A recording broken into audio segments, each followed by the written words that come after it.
Today on Before You Buy, another flippin' notebook, a kayak that folds, cool ways to connect your computer, and Megan tells you where to hang your watch.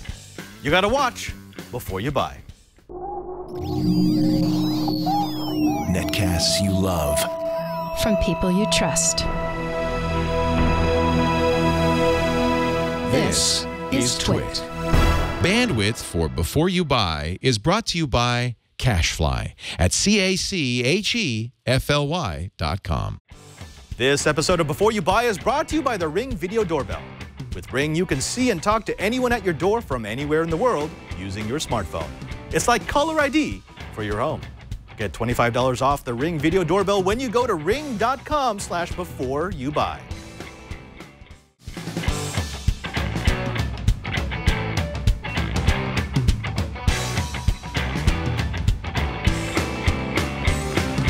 Hello and welcome to Before You Buy. It's Twit's product review show where we take the latest gadgets and gizmos that we get here into the Twit Brick House and we give them to our hosts, our guests, our friends, and we ask for the most honest review that they can possibly give us. And speaking of honest reviews, we've asked our very own Miriam Jouard to come back. Miriam, thank you very much for coming back onto the show. You're very welcome.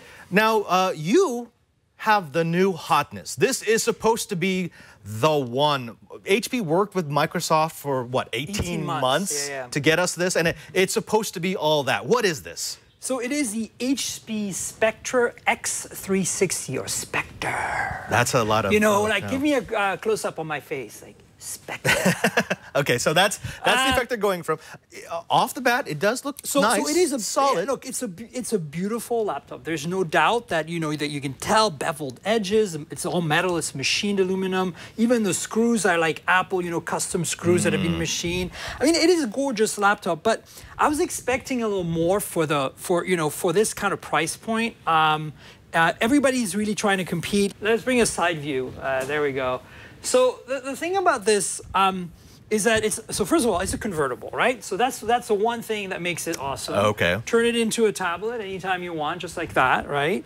And maybe a little 3.3 pounds. It's a little on the heavy side, actually. That's the thing that I'm surprised about. Like, this is about the same form factor and kind of thickness as a MacBook Air 13. Yeah, this only weighs 2.7 pounds. And it feels heavier than a MacBook Air 13 quite a bit. And that Mac is not the lightest Mac. But anyway, it is a convertible, so it does have that going for it. But personally, I've used it primarily as a laptop with a touchscreen. Obviously, you want that.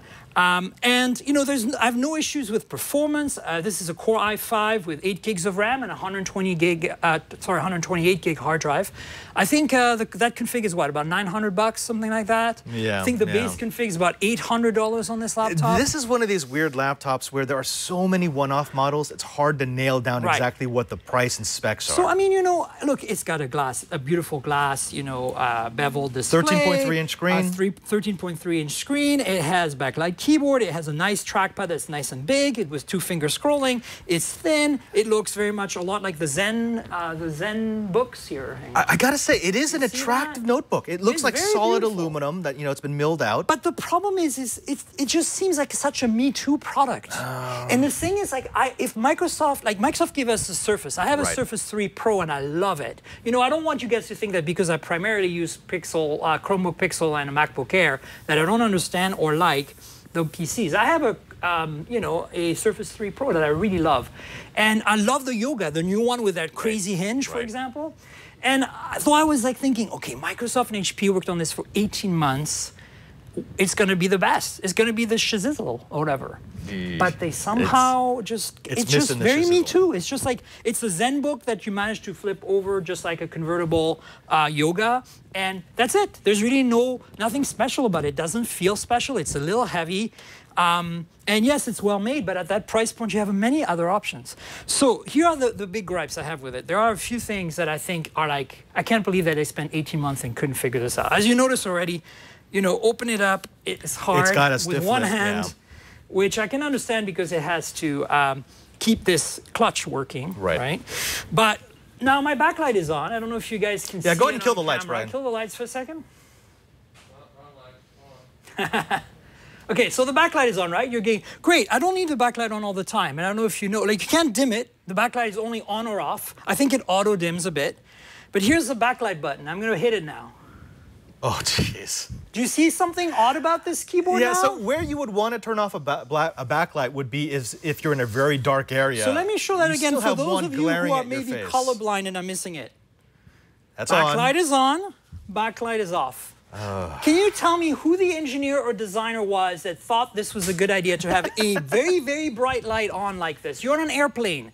Well, maybe you're watching a movie, and the only way you can watch a movie is to have it, because it holds nicely at this angle on that tray table in front of you. It's super pitch dark. You have the dimness of the screen all the way down to watch this film, and this stupid bright light is in your face. So what you need is the accessory, the little, what do you call those things? The little notes, the stick-em notes. Just put them right over the top. That's an added bonus. But when I'm using the potentially one of the best laptops on the Windows world, this is a miss. Yeah. And then the other thing that's a big miss is this is a beautiful trackpad. I have to say I'm really very critical of PC trackpads usually because I'm, as a primarily Mac and Chromebook users, they seem to nail it. This is a great trackpad, but there is a bit of give before you start. I don't like that. Before it starts hitting the dome switch. Right. And I'm thinking again, who QC'd this thing? Like, this is the attention to detail that's just lacking just enough to make this a miss for me. If they hadn't made such a big fuss about this laptop and said, HP made a beautiful Ultrabook that turns into a convertible, I would have said, okay, fine. But, this is like blah, blah, blah, best we ever did. HP pulled an Apple. Yeah, they kind of did. But I don't see much creativity. It's got a lot of eye candy. I mean, it's got a 13.3-inch screen. It's a 1080p screen. Port-wise, it's about right. It's got everything. So let me just quickly show you around. I don't know if you can zoom in here or what, but you've got a display port. It's not Thunderbolt, it's DisplayPort. This is a Windows key and a volume rocker, which is nice. Fuse it in tablet mode. HDMI out, USB 3 headphone, stereo headphone. And then on this side here, you've got the power jack. Big fan, and another USB 3 and SDXC and the power switch. And I mean, again, I can't complain about this. It's a beautiful laptop. It performs well, but I don't see the specialness. Yeah, I think I'm seeing where you're going there. This is a nice laptop, but for a laptop that is supposed to be all that, it is disappointing, especially at the price point. Because at this price point, especially since it's going from anywhere down from $700 all the way up to I think the top model is like $1,600. Right. You want something special. $799 buys you a Surface Pro 3, which I think, arguably, you don't get it with the keyboard at that price. But, and again, $100 more buys you an 11-inch MacBook Air. I mean, you're going to say no touchscreen, it's a Mac, and it's a smaller screen. But, look, I always say this. You get what you pay for.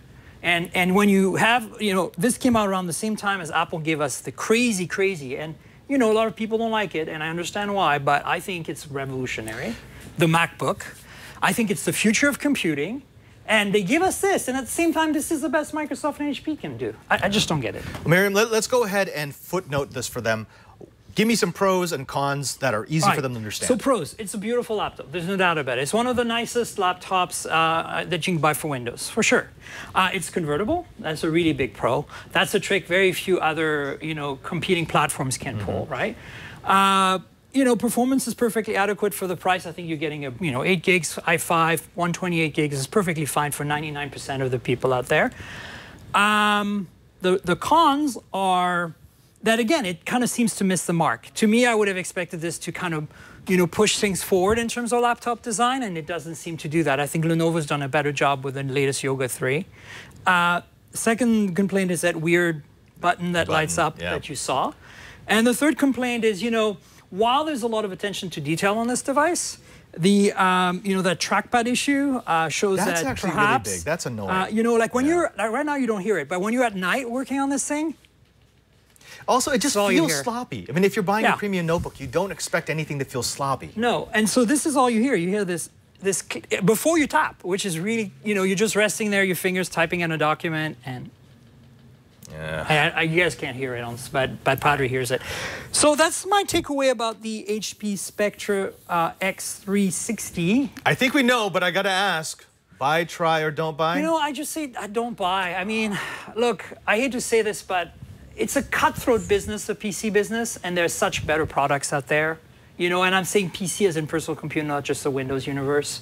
Honestly, Microsoft's innovated 1,000,000 times more with the Surface 3 Pro than it did teaming up with HP on this. And I want HP to learn that lesson. I want them, you know, I know their margins are razor thin. I know the laptop world is a hard world to be in as a manufacturer, but look, you either, you know, you either beep or get off the pot, basically. If you're going to build a premium product, you better build a premium product. And you know, honestly, I think the thing that it's a compromise exercise. If they had said we're going to start the price at $12.99 and not compromise, I would have said, okay, fine. Right. I would have dinged it on price, but I would have said it's a buy. Because again, you get what you pay for.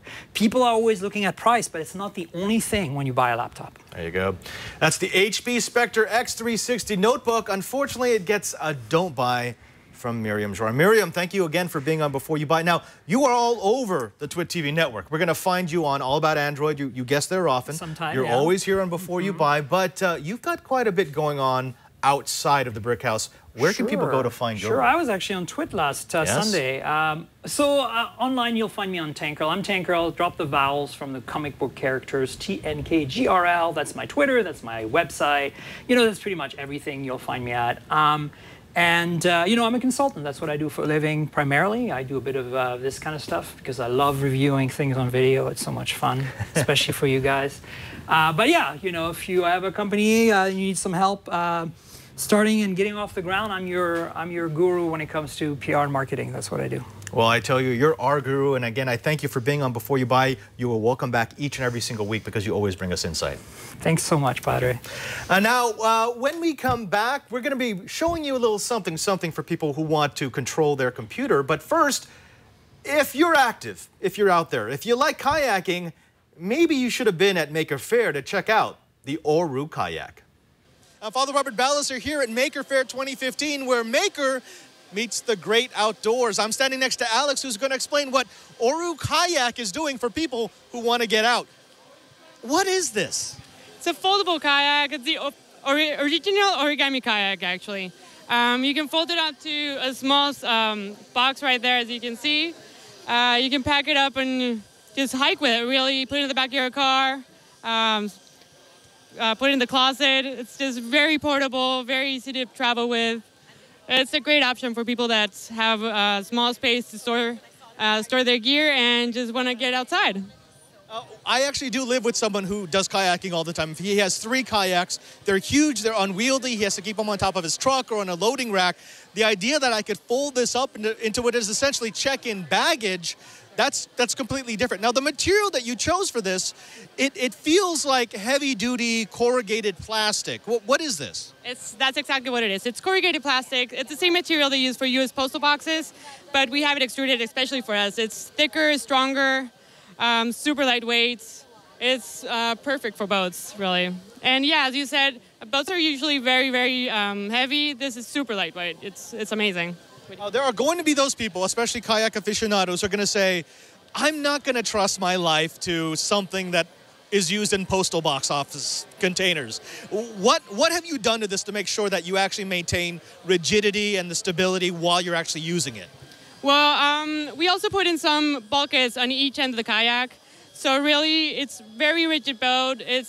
We've done extensive testing on it. It's super safe. It's very stable. It's a great boat. It's super fun. Since it's so lightweight also, it's very easy to maneuver. It's a great fun. Now, this is a Kickstarter that'll be launching in just a couple of days here, May 19th, I believe. Where can they go if they want to find out more information? They can go to www.orukayak.com. Check our website. We have a ton of videos. We're launching a new one in a couple of days on Kickstarter. Back us up. Check us out. I'm Father Robert Ballecer, and that's been your first look. We're going to try to get an Oru Kayak into the studio. Obviously, I'm not going to use it because I would fall through the bottom, but maybe I can convince Cranky Hippo to jump in and take a couple of rapids in a plastic boat. Now, let me ask you something.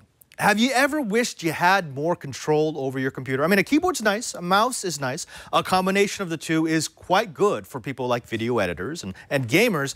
But what if you wanted something a little extra, a little more special, a little bit more in control? Well, that's why we gave the ShuttleXpress to Brian, Cranky Hippo, and we asked him to give us his honest review. Brian Burnett from Before You Buy and host of Know How, and today I'm taking a look at a couple of jog shuttles from Contour. If you're not familiar with a jog shuttle, it's basically a customized keyboard that simulates keystrokes based on button pushes or rotating a dial.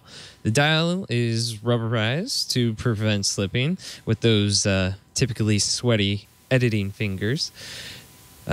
These jog shuttles can also be very helpful when it comes to video editing, and in my case, a whole range of other programs like AutoCAD or Microsoft Office or web browsers, etc. When I first started editing, I used a jog shuttle, and it was very helpful for going back a few frames or skipping ahead, and you can customize the buttons as you like. The first one I'm taking a look at is the ShuttleXpress that comes in at $60. It's fairly basic with 5 buttons and a dial. I'm running Windows 10 and downloaded the drivers for Windows 8 and it worked just fine. There's also drivers available for Mac if that's your preference. Once you have the software downloaded, you can select which program you'd like the buttons to be programmed to. And there's an option for customized buttons as you see fit. Hooking up the jog shuttle is a 6-foot long USB cable, which is very handy, having a cable that long. I'm also using Adobe Premiere to test out these jog shuttles. Next up is the Shuttle Pro V2, and what's the main difference? More buttons. Obviously, that means it's more pro. The Pro has 15 programmable buttons, and the dial feels pretty much the same as the Express one, which is great because they both feel pretty solid. And another difference is that you can lift the clear button caps on the Pro and place a label to your preference underneath in case you don't want to have to try and memorize them. You can look at them.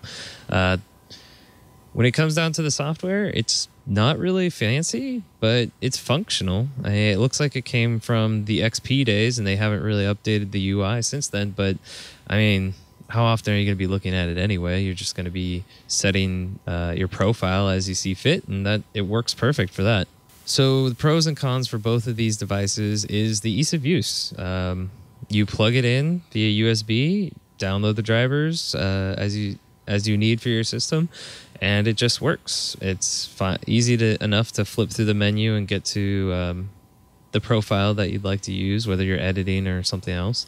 The build quality seems fairly solid. The buttons all have a nice feel to them, and the shuttle dial feels solid. As for cons, the only one I can really come up with is price. The ShuttleXpress comes in at around $60, and the Shuttle Pro V2 comes in at a little over $100. It's about the same on Amazon as it is on their Contour's website. It does seem a little expensive for a peripheral that you'll only be using for certain programs, but if you need something like this, I'd have to give both of these a buy because they both work as advertised, and they can really make your life easier if you want to set programmable buttons or you're doing some sort of video editing, stuff like that.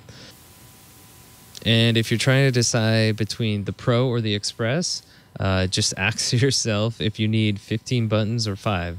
I'd be perfectly happy with the Express for travel and have the Pro for my dedicated editing machine. This has been Brian Burnett from Before You Buy. Thanks for watching. And that's it. It's a double buy for the ShuttleXpress and Shuttle Pro version 2. Hey, Brian, I got to ask you, what would I want to use that jog dial for? I mean, would it help me with video editing? I mean, for me, it helps a lot. That's kind of, when I first started learning how to edit, that's what I used. And going, just a couple of frames at a time can be a pain if you're just using the keyboard or trying to use the mouse. So that's what I like to use it a lot for, and I program the buttons to do like play, stop, cut, and that, I don't know, it makes me edit faster, so that's why I like it. All right.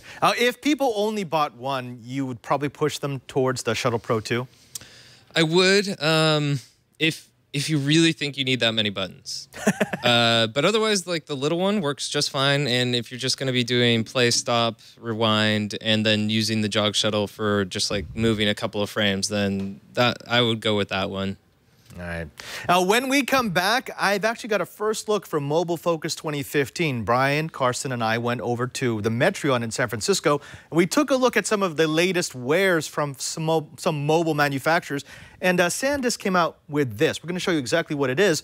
But first, I want to take a moment to thank the sponsor for this episode of Before You Buy, and it's Ring. Now, Ring was also at Mobile Focus, and I gotta say, I love their tech. We first saw them at CES. It had to be, what, 2 years ago? And they've got this. Now, this is a way for you to find out who's at your door, even if you're not at your house. It's a lot like what you did with your cell phone when you detached it from your landline, or your alarm system, your smoke system, your house controls. Oh, it's a very easy kit. As you can see, they include everything that you need. It's got everything from the Ring doorbell to a drill bit, the tools, the levels, and even the screws that you'd need to install this. Now, if you have a doorbell right now, one that's powered, this will accept the power from that, and that becomes what powers your unit. If you don't have one of those, if you've got one of these houses that used a wireless transmitter at all times, this can actually be powered by an internal lithium-ion battery that's charged off of this USB connector, and you only have to charge it once a year. Now, what does it do? Quite simply, it allows you to find out who's ringing your bell. This connects to your home Wi-Fi system, and whenever someone presses the bell, let's see if I can get this. I like the sound that it makes. There we go. And by the way, I can reprogram that with a module inside the house so it can play music, it can play a sound, it can play a recording that I make so that I know someone's at the door. This will connect to your iOS device, to your Android device, and it will let you have a two-way conversation with video with the person who's at the front door. Now, it's not just a way to speak to someone who's at the front door. It also does motion detection. If you've ever been worried about what happens at your house when you're not there, maybe someone's checking out the house to see if anyone's home. Maybe it's someone who's just seeing if maybe they can burglarize you later on. Or maybe it's just the FedEx guy throwing your brand new 27-inch LCD monitor over the fence. This can not just show you what's going on, but it can record it inside of Ring's DVR cloud. Now, folks, this isn't just a doorbell. It's the next generation in home automation, and you really should try it. Now, let me tell you something. 95% of home break-ins right now happen during the day, and burglars almost always start by ringing that doorbell to see if you're home. If they don't get a response, they know, hey, I guess this person's away. This is a good hour to rob him or her. Well, with this Ring video doorbell, you can see and talk to anyone at your door, and if they ring it, you can tell them, hey, I'm watching you. A Ring's advanced motion detection alerts you even if someone doesn't ring that doorbell, and with the rechargeable battery built into the unit, it's so easy to install. In fact, it's something that I purchased for my dad over in Las Vegas. He was able to set this thing up in about 5 minutes. That's really what you want for ease of installation. Now, it was the gadget that we saw at Mobile Focus that we thought you should have, and Time Magazine named it one of the top gadgets of 2014, so why not try it out for your home? Right now, you can get the Ring video doorbell for only $174. That's $25 off the normal price just for being loyal fans of the TWiT TV network. Protect your home and have peace of mind with Ring. Go to ring.com/beforeyoubuy. That's ring.com/beforeyoubuy. And we thank Ring for their support of Before You Buy. Now, I did promise you that you were going to get a first look at this, the iXpand. Now, what does it do? What does it let you do? What does it give you the capability to do? Well, I think the best person to tell you is me.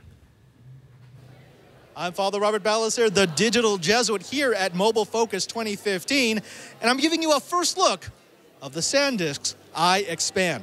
Now, any of you who has an iOS device, be it a phone or a tablet, knows that it can be a pain to transfer data back and forth. Now, if you have an older device, maybe you're going to have to use a dongle with a jailbreak to make it work, but nope, that all goes away with the iXpand. Now, on one side of this device, you've got a standard USB connector. The cool thing about that is it looks like a USB drive to your laptop or your desktop. You just copy files on, take files off.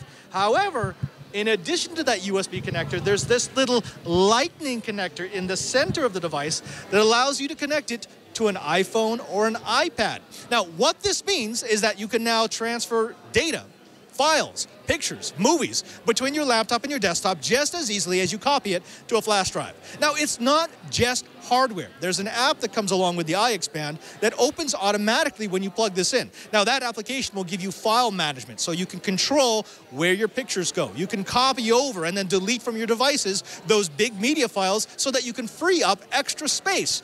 It's not really a USB drive, it's a way to control your iOS lust. Now, we're definitely going to get a version of the iXpand into Before You Buy for a more in-depth review. But until then, you can get these now starting at $50, going up to $150 for the 16 all the way up to 128 gigabytes. Until then, I'm Father Robert Ballecer, and this has been your first look. We've been looking for a gadget like this for a while because iOS people will know the frustration of not having a really good way to transfer files on and off, especially if you're filling up your internal memory. This finally gives you just really a bulletproof, kind of foolproof way to get files on and off of your iOS devices. It works just like a flash drive. Plug it into your device, transfer files, plug it into your PC, transfer files. I'm going to give you a full review and tell you if this actually works. I'm taking this on my trip across America, and I've got an iOS tablet that I think might need to have its data dumped. Now comes the time where we do a parting shot. Now, a parting shot is our chance to take a look at a product that wouldn't otherwise get a full review. We went ahead and we spoke to Megan Maroney, and we gave her the Speigen Apple Watch stand. She loves her Apple Watch. Let's see if she loves the stand. I am Megan Maroney from i5 for the iPhone and Tech News Tonight and iOS Today. And I am going to show you the Speigen Apple Watch stand. It is $24.99, and it's basically a stand that your Apple Watch charger pops into, and then you don't have to lay it down on your bedside table. It can stand and display your beautiful watch for all to see wherever you're charging it. It holds the watch at a 45-degree angle, which means that you can use the watch while it's in the stand. If you're waking up in the middle of the night and you want to know what time it is or check your email, it's made of aluminum, kind of looks like the base of an iMac. It doesn't charge your watch itself. You have to put the charger in it. There aren't really any third-party chargers yet because no one had access to the watch before the watch came out. And as we know, the watch just came out. It has little tiny rubber feet at the bottom so that it stays in place and you won't accidentally knock it over if you're having a nightmare or something. It's a very attractive and functional watch stand. At $24.99, it's pretty inexpensive. It won't break the bank, so we give it a buy. Thanks. I am Megan Maroney. Back to you. Oh, Megan loves her watch. So if she gives you a buy on the stand, it means that she actually liked it. She's not going to put her watch on just anything. And I said it wrong. I said Speigen. She said Speigen Apple Watch stand. That's the S330. Retails for about $25. It's an absolute buy from Megan Maroney. I want to thank all of our reviewers, of course, to Miriam Jawar and, of course, to Megan Maroney for being on the show, for helping us take a look at the tech that you might want in your next gadget basket. Oh, actually, I think there's one more person I have to thank. I can't remember whom that might be. Brian Cranky Hippo Burnett. Hey, yeah, thanks to you, too. Could you tell folks where they can find you, Brian? Well, on Thursdays, I do Know How with you. And that's a lot of fun. But tomorrow, it is tomorrow, right? Saturday? This week has been crazy. We've got the screensavers going on. I'll be TDing that. And that's a lot of fun. So tune in tomorrow around 3 o'clock. Oh, a quick note. Aside from being my co-host, or actually I'm his co-host on Know How every Thursday, Brian is also the person who taped all of the things I did at Mobile Focus and everything I did at Maker Faire, which, by the way, we have a segment being displayed tomorrow on New Screensavers. Brian, do you remember what that segment was about? I think it had something to do with stabbing. A stabbing robot. Yeah, something robot. evil from the future, basically. Yeah, so every fear you've ever had about the geeks at Maker Faire, tomorrow it will be fulfilled on the New Screensavers. Watch at 3 o'clock p.m. Pacific Time, live.twit.tv. By the way, you can always find our show. We tape the show live every Friday at 2-ish, 2:30, 3 o'clock. Just come to live.twit.tv. If you watch us live, you get to see how the sausage is made. That means the pre-show, the post-show, everything in between, all the things we have to take out of the final edit. It's one of the things that we do because Twit TV isn't just a channel, it's more of an experiment in community. It's one of the things that we love. And as long as you're watching live, why not jump into our chat room at irc.twit.tv? If you're in there, you got a little screen right below my other screen where I can see what you're asking about. If you have questions about the products that we're reviewing, if you have a joke and you want to share and make us crack up, it's a great place to go, irc.twit.tv. Now, don't forget that you can also follow me on Twitter. Just go to twitter.com/PadreSJ. If you follow me, you'll find out who we're going to have on the different shows that I do on Twit TV. You'll find out what products we've got coming in for Before You Buy, and you'll also be able to make requests. If you have a gadget, a gizmo, something that you think we need to take a look at, just follow me, twitter.com/PadreSJ. Finally, thanks to everyone here who makes this show possible, to Lisa, to Leo, of course to my super TD, Mr. Brian Burnett, and my super producer, Karsten Bondi.